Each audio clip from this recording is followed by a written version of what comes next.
Okay, आइए सीधे इस एक्सप्लेनर में चलते हैं। फाइनेंशियल वर्ल्ड का जो डेली शोर शराबा है ना, उसे थोड़ा डिकोड करते हैं। हर रोज टीवी पर, इंटरनेट पर या दोस्तों के बीच स्टॉक मार्केट की बातें होती ही रहती हैं। लेकिन इस हल्ला गुल्ला के बीच एक्चुअल बेसिक्स कई बार पीछे छूट जाते हैं। तो आज इस शोर को बिल्कुल हटाकर एक क्लियर और स्ट्रक्चर्ड तरीके से समझते हैं कि आखिर ये स्टॉक मार्केट का फाउंडेशनल एलिमेंट है क्या। जब भी डेली बिजनेस न्यूज़ देखें तो कुछ इस तरह के हैवी ओवरवेलमिंग फ्रेजेस सुनने को मिलते हैं। मार्केट क्रैश हो गया, स्टॉक्स रैली कर रहे हैं, या फलाने कंपनी का शेयर प्राइस डबल हो गया। और बैकग्राउंड में कंटिन्यूसली वो लाल और हरे रंग की स्क्रीन्स फ्लैश करती रहती हैं। ये चमकती हुई स्क्रीन्स और एंकर्स की तेज आवाज किसी को भी आसानी से कंफ्यूज या इंटिमिडेट कर सकती है। लेकिन इस सब के बीच थोड़ा रुककर एक बहुत ही फंडामेंटल सवाल पूछने की जरूरत है। आखिर एक शेयर होता क्या है?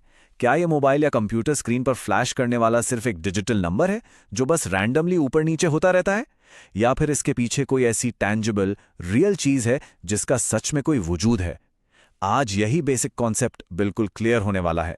तो चलिए सबसे पहले उस कंसेप्ट को समझते हैं जिस पर यह सब कुछ टिका है, यानी ओनरशिप का कंसेप्ट। इसे एक छोटी सी स्टोरी से रिलेट करते हैं। मान लीजिए रवि का एक बहुत ही सक्सेसफुल कॉफी शॉप है। कॉफी इतनी अच्छी है कि कस्टमर बेस रोज बढ़ रहा है और अब नए ब्रांचेस खोलकर बिजनेस को एक्सपैंड करने का प्लान है। अब एक्सपेंशन के लिए चाहिए पैसा और यहाँ ब्रॉडली 3 ऑप्शंस आते हैं। पहला, बैंक से लोन ले लो जिसके लिए भारी इंटरेस्ट देना पड़ेगा। दूसरा, कोई प्राइवेट इन्वेस्टर ढूंढ लो। और तीसरा ऑप्शन है अपने बिजनेस की ओनरशिप को डिवाइड कर देना। ये जो तीसरा ऑप्शन है ना, ओनरशिप को डिवाइड करना, यही वो फाउंडेशनल रीजन है जिसकी वजह से शेयर्स क्रिएट होते हैं। अब सबसे इंटरेस्टिंग बात इसके मैथ में छुपी है। ध्यान से समझिए। मान लीजिए रवि की कंपनी की टोटल वैल्यू यानी उसकी वैल्यूएशन एग्जैक्टली 10 लाख रुपए है। अगर इस 10 लाख के बिजनेस को 1 लाख बराबर हिस्सों में बिल्कुल इक्वल पार्ट्स में डिवाइड कर दिया जाए तो हर एक सिंगल पार्ट एग्जैक्टली एक शेयर बन जाता है। Simple, right? तो यहां सबसे क्रूशियल टेकअवे ये निकल कर आता है कि शेयर की रियल डेफिनेशन क्या है। एक शेयर किसी रियल बिजनेस की ओनरशिप का एक छोटा सा फ्रैक्शनल हिस्सा होता है।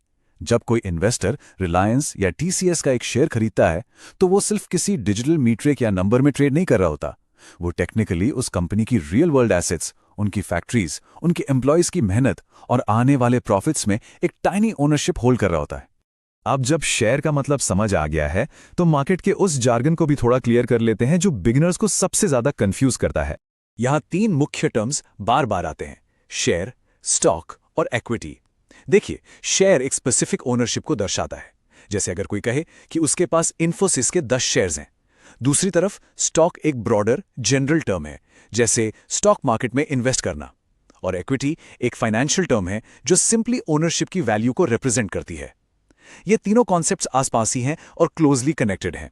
हालांकि इनके टेक्निकल मीनिंग्स अलग हैं। डेली लाइफ की बातचीत में लोग इन्हें इंटरचेंजेबली ही यूज करते हैं।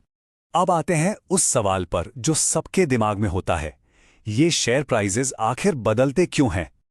आखिर स्क्रीन्स पर दिखने वाले ये नंबर्स लगातार फ्लक्चुएट क्यों होते रहते हैं? हर सेकंड इनका ऊपर नीचे जाना क्यों लगा रहता है?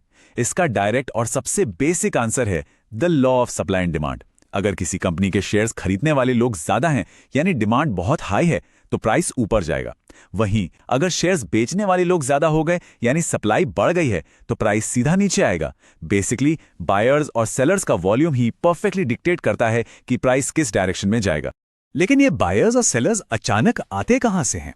रियल वर्ल्ड के कई ऐसे फैक्टर्स हैं जो इस डिमांड और सप्लाई को ड्राइव करते हैं। कंपनी के एक्चुअल प्रॉफिट्स, आने वाली न्यूज, इकोनॉमी की हालत, ग्लोबल इवेंट्स और सबसे बड़ा फैक्टर ह्यूमन इमोशंस जैसे डर और लालच। और इसमें टेक्नोलॉजी का भी बहुत बड़ा रोल है।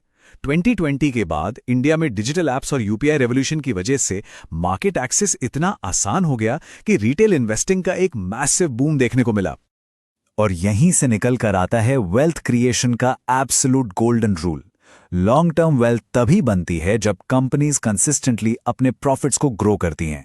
अगर बिजनेस बढ़ेगा तो ओनरशिप की वैल्यू तो बढ़ेगी ही।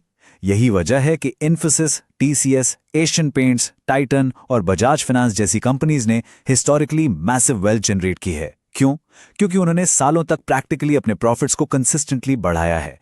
प्रॉफिट की बातें तो बहुत हो गईं, लेकिन अब थोड़ा न्यूट्रल होकर मार्केट के उस हिस्से को भी देख लेते हैं जिसके बारे में थोड़ा डर लगता है, यानी रिस्क्स। बिल्कुल प्रैक्टिकली इस रियलिटी को एक्सेप्ट करना होगा कि हर कंपनी सक्सेसफुल नहीं होती। स्टॉक मार्केट कोई गारंटीड मनी मेकिंग मशीन नहीं है कि बस पैसे डाले और रिटर्न आना ही आना है। मार्केट में हमेशा हेवी रिस्क्स होते हैं जो अग्रेसिव प्राइस ड्रॉप्स का कारण बन सकते हैं, जैसे कि कोविड-19 जैसी हेल्थ क्राइसिस, अचानक शुरू हुए ग्लोबल वॉर्स, इंटरेस्ट रेट्स में बदलाव, रिसेशन का डर या फिर पॉलिटिकल अनसर्टेनिटी। ये सब फैक्टर्स अचानक से मार्केट को गिरा सकते हैं।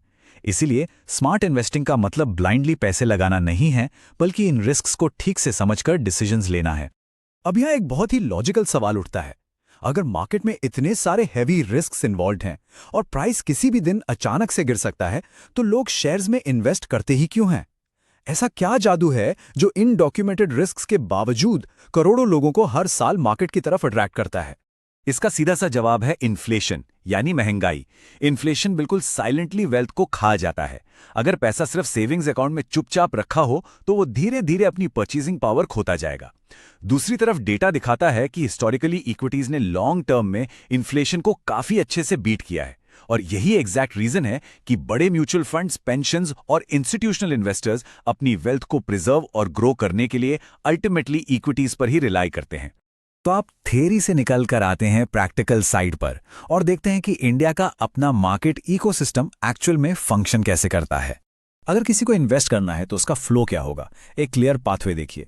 सबसे ऊपर बैठी हैं सेबी, जो मार्केट रेगुलेटर है और सारे स्ट्रिक्ट रूल्स बनाती हैं। उसके बाद आते हैं एक्सचेंजेस यानी एनएससी और बीएससी, जहां एक्चुअली में शेयर्स ट्रेड होते हैं, पर यहां डायरेक्ट ट्रेड नहीं किया जा सकता। इसके लिए ब्रोकर ऐप्स को बाइंग प्लेटफॉर्म की तरह यूज किया जाता है।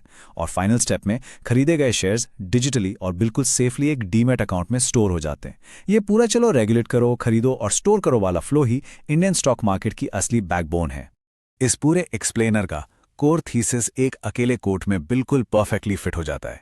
The stock market is not gambling, it is ownership in growing businesses. Market सिर्फ तब तक गैम्बलिंग है जब तक वहां ब्लाइंडली ट्रेड किया जाए। सही नॉलेज अप्लाई करना ही वो की डिफरेंस है जो स्पेकुलेशन को एक पावरफुल और स्ट्रेटेजिक ओनरशिप में कन्वर्ट कर देता है। और अब जाने से पहले इस आखिरी सवाल पर जरूर गौर कीजिए। अगर आज के इकोसिस्टम में नॉर्मल एवरीडे इन्वेस्टर्स इंडिया के सबसे बड़े बिजनेसेस में पार्शियल ओनरशिप इतनी इजीली होल्ड कर सकते हैं, तो ऐसी कौन सी कंपनीज हैं जो आने वाले अगले 10 सालों की ग्रोथ को सच में डिफाइन करेंगी? मार्केट हमेशा एक ऑनगोइंग अपॉर्चुनिटी होती है, बस जरूरत होती है सही नॉलेज के साथ उस अपॉर्चुनिटी को सही वक्त पर पहचानने की।